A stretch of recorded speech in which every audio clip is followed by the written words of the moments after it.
வணக்கம். இந்த வீடியோவில் 64% அகவிலைப்படி உயர்வு 11/7/2026 அரசு ஊழியர்கள் மற்றும் ஓய்வூதியர்கள் சார்ந்து 2 ஹாப்பி நியூஸ் குறித்து தகவல்கள் கிடைத்திருக்கின்றன. இது சார்ந்து முழு விவரத்தையும் பார்க்கலாம். இந்த வீடியோவை தொடர்ந்து பார்க்குறதுக்கு முன்னாடி நம்ம சேனலை இதுவரைக்கும் சப்ஸ்கிரைப் பண்ணாதவங்க சப்ஸ்கிரைப் பண்ணிக்கோங்க.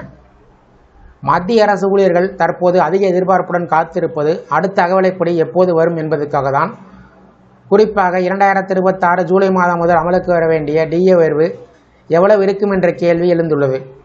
இதற்கு இடையில் 8வது ஊதியக்குழு சார்ந்த விவாதம் தீவிரமாக நடைபெற்று வருவதால் அரசு ஊழியர்களுக்கு வர இருக்கும் மாதங்கள் முக்கியமானதாக பார்க்கப்படுகிறது.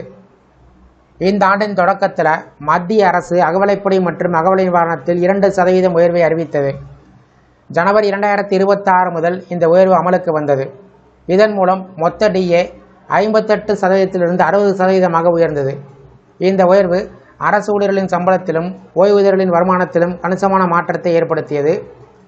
இப்போது அடுத்த கட்ட உயர்வாக ஜூலை 2026க்கான டிஏ உயர்வு குறித்து பெரிய எதிர்பார்ப்புகள் உருவாகியிருக்கிறது. சமீபத்தில் வெளியான பணவீக்க தரவுகள் இதற்கு முக்கிய காரணமாக உள்ளன. அரசு வெளியிட்ட தகவலின் அடிப்படையில் ஏப்ரல் 2026 சில்லறை பணவீக்கம் 3.48% உயர்ந்துள்ளது. அதேபோல உணவு பணவீக்கம் 4.2% அதிகரிப்பு செய்யப்பட்டிருக்கிறது. இதனுடன் எரிபொருள் மற்றும் மின்சார செலவுகள் உயர்ந்திருக்கிறது. பெட்ரோல், டீசல் மற்றும் சிஎன்ஜி விலையில் ஏற்பட்ட உயர்வுகள் நடுத்தர வர்க்க மக்களுக்கும் தினசரி பயணம் செய்வோருக்கும் கூடுதல் சுமையினை ஏற்படுத்தியிருக்கிறது. இந்த சூழ்நிலையில் பணவீக்கத்தின் தாக்கத்தை குறைப்பதற்கு சமாளிப்பதற்கு அரசு ஊழியர்கள் அதிக டிஏ உயர்வை எதிர்பார்த்து காத்திருக்கிறார்கள்.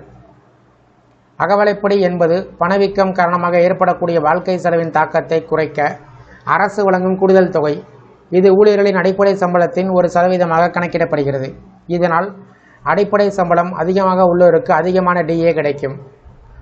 தற்போது கிடைத்துள்ள AICPE தரவின் அடிப்படையில் ஜூலை 2026 முதல் டிஏ சுமார் 3 முதல் 4% உயர வாய்ப்பிருப்பதாக கணிக்கப்பட்டுள்ளன. குறிப்பாக மார்ச் 2026 AICPE குறியீடு 149.1 எட்டியிருக்கிறது. இந்த உயர்வு ஏப்ரல், மே மற்றும் ஜூன் மாதத்தில் தொடரும் என்று மதிப்பிடப்பட்டுள்ளன.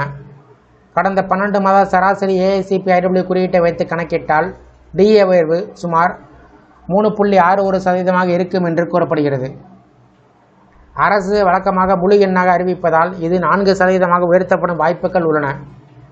அதாவது தற்போது 60% உள்ள அகவிலைப்படி ஜூலை 2026 முதல் 63 அல்லது 64% உயரலாம். இது நடைமுறைக்கு வந்தால் மத்திய அரசு ஊழியர்களின் மாத சம்பளத்தில் மீண்டும் கணிசமான உயர்வு ஏற்படும்.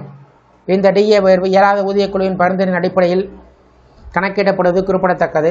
அதே சமயம் 8வது ஊதியக்குழு தொடர்பான அறிவிப்புகள் வர இருப்பதால் அரசு ஊழியர்களுக்கு வரக்கூடிய காலங்கள் பல நல்ல செய்திகளை கொண்டு வரக்கூடும் என்ற நம்பிக்கை நிலவி வருகிறது.